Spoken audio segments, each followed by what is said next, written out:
Hello hi नमस्ते सबैजनालाई स्वागत छ फेरि पनि तपाईहरु सबैजनालाई मेरो युट्युब च्यानलमा। आज चाहिँ म मेरो डेलिभरीको लागि हस्पिटल ब्यागहरुको लागि चाहिँ म प्याक गर्न गइराखेको थिएँ। अनि त्यही हस्पिटल ब्याग प्याक गर्दा गर्दै भिडियो पनि बनाऊँ न भन्ने लाग्यो। त्यही भएर मेरो हस्पिटल ब्याग रेडी गर्दै गर्दाको चाहिँ म भिडियो बनाउँदै छु। कस्तो लाग्छ हेर्नु होला। हुनु त यो अब नर्मलै हो है, हस्पिटल जाँदा अब ब्याग के हुनुपर्छ भनेर त अब सबैलाई थाहै हुन्छ। तर पनि अलिकति न्यू ममहरुको लागि चाहिँ अलिकति डिफिकल्ट नै हुँदो रहेछ। मलाई पनि अब सबै अब के हुनुपर्छ के लानुपर्छ भन्ने कुराहरु थाहा थिएन। कतिपयहरु कुराहरु चाहिँ युट्युबबाट हेरेर थाहा पाए, कतिपय कुराहरु चाहिँ साथीहरुले भनेर पनि थाहा पाए। र पनि मलाई अब अझै पनि प्रपरली सबै कुराहरु त थाहा नहुन सक्छ। त्यही पनि अब म चाहिँ मेरो हस्पिटल अब डेलिभरीको लागि हस्पिटल ब्याग प्याकिङमा चाहिँ के लिएर जाँदैछु त्यो कुराहरु चाहिँ म तपाईहरुलाई देखाउन चाहन्छु। हेर्दै गर्नुस् है त। र मैले हस्पिटल ब्याग प्याकिङको लागि चाहिँ मैले सबै सामानहरु रेडी गरेको छु। त्यो चाहिँ म तपाईहरुलाई खोल्दै देखाउँछु है के छ भनेर। यो चाहिँ लुगा भइहाल्यो। फर्स्टमा चाहिँ मैले यो टोपी रेडी गरेको छु। यस्तो खालको टोपी छ, मैले 3टा रेडी गरेको छु। अनि त्यस पछाडी यो मिटेन हातमा लाउनको लागि मैले 2-3 वटा लिएको छु। अनि मलाई चाहिँ साथीहरुले रिकमेन्ड गर्दा चाहिँ यस्तो खालको गन्जीहरु चाहिँ अलिक धेरै चाहिन्छ भनेर मैले यस्तो गन्जीहरु चाहिँ 3-4 वटा 4-5 वटै लगाएको छु। यो गन्जी भयो एउटा, अनि यस्तो खालको छ अर्को 2टा, अनि यो पनि त्यस्तै छ 3टा भयो। अनि यो छ गरे मैले जम्मा यस्तो खालको गन्जी चाहिँ 4 वटा लिएको छु।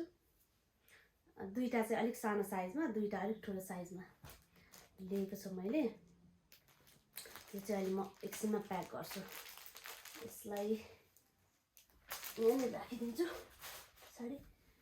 अनि त्यस पछाडी मैले कपडाहरु चाहिँ मैले बच्चाको लागि 4-5 जोड लिएको छु। यो चाहिँ यस्तो छ, अनि यसको ट्राउजर यो छ। यो चाहिँ खुट्टामा मोजा लाउनु पर्दैन, यसरी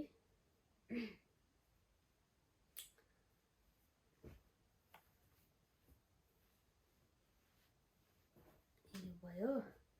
अनि अर्को पनि त्यस्तै खालको छ, यो चाहिँ हाफ बाउलामा यो लिएको छु। अनि यसको कट्टु चाहिँ यो हो। यसको कट्टु चाहिँ पनि यसमा नि मोजा लाउनु पर्दैन, सानो छ, क्युट छ, सो क्युट। अनि मैले कति 2 जोड भयो। यो पनि त्यस्तै खालको छ, यो चाहिँ फुल बाउलामा छ।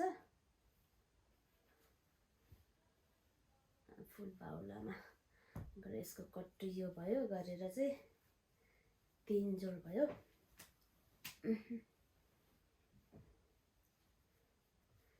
3 जोड। अनि यो चाहिँ यस्तो खालको छ, फुल माथिदेखि तलसम्म। 3 जोड चाहिँ मैले यो छुट्टै लिए भने यो चाहिँ मैले कति यो पनि 3-4 जोडै लिएको होला।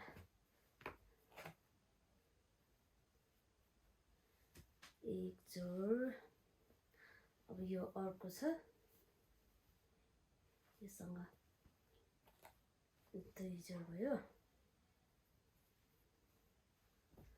अनि यो गरेर 3 जोड 4 जोड होला। यो पनि यत्रो छ। यो पनि कुनै चाहिँ मैले अलिक ठुलो साइजमा कुनै अलिक सानो साइजमा लिएको छु किनभने बच्चा ठुलो भयो भने त सानो लुगा ठिक हुन्न नि त त्यही भएर 3 जोड 4 जोड रहेछ यो चाहिँ न्युबोर्नको लागि गरेर मैले यस्तो खालको लुगा चाहिँ मैले 4 जोड लिएको छु अनि सायद यो पनि अर्को त्यस्तै खालको रहेछ 4 जोड यस्तो खालके 4 जोड यो खालके यो कट्टु सहितको अनि यो चाहिँ 4 जोड यो 4 जोड गरेर जम्मा मैले 8 सेट तर हुन त धेर पनि हुन्छ होला 8 सेट त अब कति बसिन्छ हस्पिटल बसाइ कति हुन्छ है थाहा छैन नि त अब नर्मल भयो भने त अब आजको भोलि घर पठाइहाल्छ अब भन्न सकिँदैन अब सिजरिङ भयो भने चाहिँ अलिक निकै दिन पनि हस्पिटल बस्नु पर्ने हुन्छ त्यही भएर चाहिँ मैले अलिक धेरै कपडाहरू बच्चाको लागि चाहिँ लिएको छु 4 जोड भनेपछि यति भए चाहिँ सायद इनफ हुन्छ होला यसलाई यहाँ नै राखिदिन्छु यसलाई चाहिँ अहिलेसम्म प्याक गर्छु अर्को चाहिँ मैले यो सोडल टावल चाहिँ मैले 2टा लिएको छु यो चाहिँ मैले 2टा मात्रै लिएको छु सायद 2टा भए इनफ हुन्छ होला भनेर यति 2टा यति भए सायद इनफ हुन्छ होला यो चाहिँ सोडल टावल भयो अनि त्यस्तै गरेर यो चाहिँ ब्ल्याङ्केट मैले यो अस्ति कहाँबाट मगाएको थिएँ यो मैले यो होइन मैले किनेको टिके म्याक्समा होला यो मैले सानो एउटा टावल लिएको छु बच्चालाई यसरी र्याप गरेर बोक्ने भनेर सानो टावल नन टावल अरे ब्ल्याङ्केट यो चाहिँ ब्ल्याङ्केट भयो एउटा ब्ल्याङ्केट लाएको छु अनि यो अर्को यो चाहिँ मैले अस्ति सेनबाट मगाएको हो यो नि ब्ल्याङ्केट नै हो यो चाहिँ टक्क टाउको राख्ने भएको ब्ल्याङ्केट छ अस्ति मैले देखाएको थिएँ तपाईहरुलाई यो चाहिँ ब्ल्याङ्केट यसरी मैले 2टा ब्ल्याङ्केट लगाएको छु 2टा ब्ल्याङ्केट अनि यो चाहिँ यस्तो खालको अस्ति मैले यो पनि सेनबाटै मगाएको हो यो चाहिँ बच्चालाई यसरी र्याप गरेर बोक्न सजिलो हुन्छ भनेर यस्तो खालको यस्तो गरेर यसरी बोक्न सजिलो हुन्छ भनेर मैले यति 2टा ब्ल्याङ्केट अनि यो गरेर 3टा लगाएको छु सायद इनफ हुन्छ होला पुग्छ होला हस्पिटल बसिन्छ अनि मैले अर्को एउटा त्यस्तो गरेर एउटा टावल लिएको छु बच्चालाई हुन त हस्पिटलमा यहाँ चाहिँ नुहाउँदैन भन्छ के अरे बच्चाहरूलाई है त्यही पनि मैले एउटा टावल चाहिँ बोकेको छु हस्पिटल ब्यागको लागि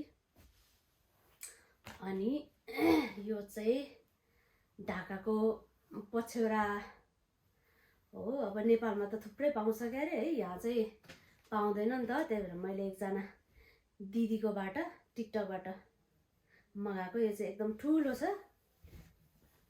यति ठुलो छ अझै यो पनि छ यति ठुलो छ यो चाहिँ तातो हुन्छ नि त न्यानो हुन्छ ढाकाको त्यही भएर मैले यो 2टा मगाएको थिएँ एउटा चाहिँ मैले हस्पिटल ब्यागको लागि एउटा चाहिँ हस्पिटल लान्छु एउटा चाहिँ घरमै हुन्छ त्यही टावल र यो ढाकाको पछ्यौरा पनि मैले हस्पिटल ब्यागको लागि प्याकिङ गर्दैछु अनि यो चाहिँ बच्चाको लागि मोजा हुन त अब धेरै मोजाहरू त पर्दैन कतिपछि त सुरुवालकै पनि हुन्छ नि त त्यही पनि मैले यति चाहिँ मोजा पनि लाउँदैछु अनि यो चाहिँ खास इम्पोर्टेन्ट त हुँदैन होला यो बच्चालाई यस्तो र्याले लाउने त्यही पनि दुध खुवाउँदाखेरि अब कपडा भिज्छ कि भनेर मलाई थाहा छैन तर खास त यो त अलिक ठुलो भएपछि चाहिन्छ होला त्यही पनि मैले 2टा चाहिँ हस्पिटल ब्यागको लागि प्याक गर्दैछु अनि त्यस पछाडि लुगाहरू चाहिँ त्यति नै भयो क्या बच्चाको लागि। सायद अब त्यति त होला चाहिने, मलाई पनि त्यति धेरै थाहा छैन। अनि त्यस पछाडि यो चाहिँ अर्को न्यापी क्रिम छ। यो चाहिँ बच्चालाई अब बच्चाको न्यापकिनहरू चेन्ज गरेपछि चाहिँ क्रिम लाउनको लागि। अनि यो चाहिँ मोइस्चराइजर, बेबीको मोइस्चराइजर क्रिम हो। मैले एउटा लिएको छु। अनि यो चाहिँ बेबीको बाथको लागि हो। अब हस्पिटलमा खै नुहाउँदैन भन्छ के अरे, अब हेरौँ, त्यही पनि बोकिराखेको यो बाथ स्याम्पू। अनि यो एउटा वेट टिस्यु बोकिरहेको छु। हुन त हस्पिटलमा नि दिन्छ भन्छ, त्यही पनि इफ इन केस एउटा मैले चाहिँ हालेको छु वेट टिस्यु। अनि त्यस पछाडि यो एउटा पाउडर बच्चाको लागि, पाउडर यति चाहिँ मैले लिएको छु बच्चाको लागि। अनि त्यस पछाडि यो चाहिँ के भन्छ दुध खुवाउनको लागि बोतल, मैले 2टा बोतल लिएको छु। अनि 2टा बोतल भयो। त्यस पछाडि यो चाहिँ रेडिमेड मिल्क हो। यो चाहिँ मैले 2-3वटा डब्बाहरू लिएको छु, तर म यति चाहिँ हस्पिटल लगेर जान्छु। उहाँ चाहिँ बच्चाले अब जन्मिने बित्तिकै आमाको दुध खाएन भने चाहिँ यस्तो सोच्छ अरे, मलाई नि थाहा थिएन, अरूले भनेर थाहा पाएको। यस्तो रेडिमेड मिल्कहरू छ भने चाहिँ बच्चालाई दिन्छ अरे। त्यही भएर मैले यो रेडिमेड मिल्क 4 बोतल लगेर जान्छु। अनि त्यसमा अर्को यो चाहिँ पाउडर दुध हो। यो चाहिँ फर्स्ट 1 नम्बरको। मलाई त थाहा थिएन सुरुमा कति नम्बरको दिनुपर्छ भनेर नि थाहा थिएन। मलाई चाहिँ मेरो दिदीले भनेर 1 नम्बरको दिनुपर्छ भनेर यो पनि 1 नम्बरको दुधहरू लिएर आएको। मलाई न त थाहा थिएन पहिला चाहिँ। र यति हो बच्चाको लागि चाहिँ। सायद यति भए इनफ हुन्छ होला। अब केही छुटेको छ भने भन्नु होला के लानुपर्छ भनेर है। तर मैले जस्ट लानु लागेको चाहिँ यति हो हस्पिटलको लागि। सो म यहाँ राख्छु दुधलाई चाहिँ। अनि यो चाहिँ म अहिले भरे ब्यागमा प्याक गर्छु।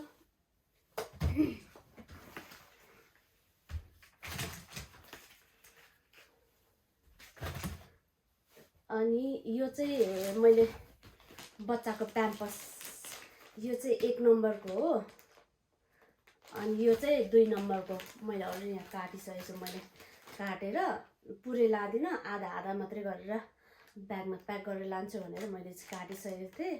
अनि यो चाहिँ 2 नम्बरको, यो चाहिँ 1 नम्बरको। म 2टै लान्छु किनभने अब बच्चा ठुलो छ भने यो सानो हुन्छ नि त। त्यही भएर मैले 1 नम्बर र 2 नम्बरको लिएपछि यो चाहिँ म काटेर आधा गरेर लान्छु। पुरै चाहिँ फेरि धेरै हुन्छ होला भनेर। यति हो। लगभग बच्चाको लागि चाहिँ यति हो। अब मेरो लागि चाहिँ अब मोस्ट इम्पोर्टेन्ट भनेको मेटर्निटी प्याड भयो। यो चाहिँ मेरो लागि मैले 2टा बक्स लिएको छु। सायद इनफ हुन्छ होला, नत्र मसँग अरू पनि छ, तर म हस्पिटल लागि चाहिँ यति 2टा लिएर जान्छु। अनि यो चाहिँ निपल प्याड, यो पनि अब मोस्ट इम्पोर्टेन्ट नै हुन्छ अरे भनेर मैले यति लाँदैछु। सायद इनफ हुन्छ होला, भएन भने अरू पनि छ, अरू पनि म लिन्छु। यति हो। अनि मेरो लागि अरू भनेको चाहिँ मैले यहाँ लिएको मोजा हो। 2 सेट मैले मोजा लिएको छु। मेरो कता गयो, मेरो लागि 2 सेट मोजा। अनि त्यस पछाडि यो स्लिपर मैले लिएको छु। हस्पिटल बस्दा अब चिसो भयो भने लाउने भनेर र स्लिपर लिएको छु। अनि त्यस पछाडि मेरो लागि चाहिँ मैले धेरै गरेको छैन। अब यो अब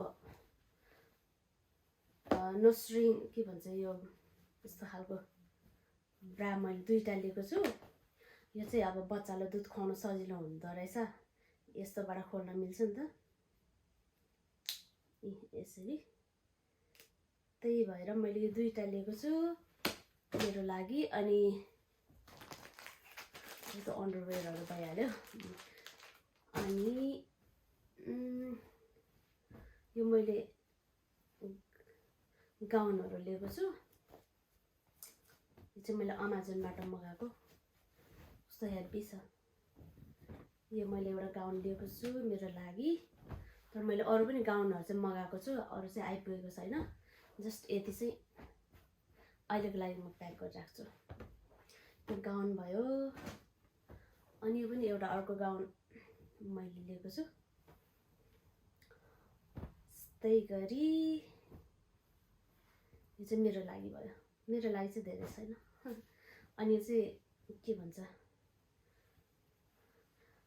यस्तो खालको यो तातो खालको छ, यसो लाएर बस्नको लागि कि चिसो भएन भने त, चिसो कतिको हुन्छ हुँदैन थाहा छैन है, त्यही पनि बोकिराखेको। अब चिसो भयो भने त फेरि सुत्केरीलाई चिसो लाग्यो भने त गाह्रो हुन्छ नि त है।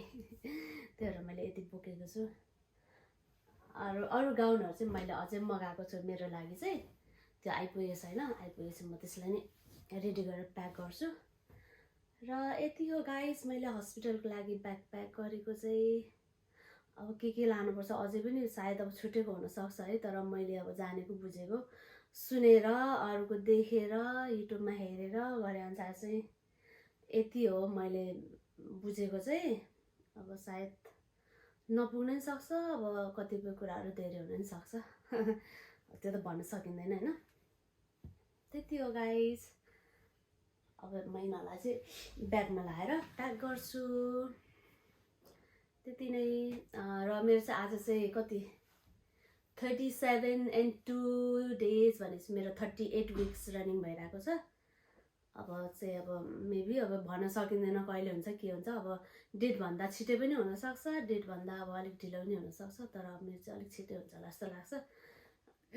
त्यही भएर अब चाहिँ जब लेबर पेन स्टार्ट हुन्छ अन्त रेडी टु गो भनेर ब्याग टकपक टिप्ने अनि हस्पिटल कुद्ने, त्यति मात्रै बाँकी हो। ल यति हो गाइस। अहिलेसम्म हेरिदिनु भयो त्यसको लागि धेरै धेरै धन्यवाद। Thank you, by by.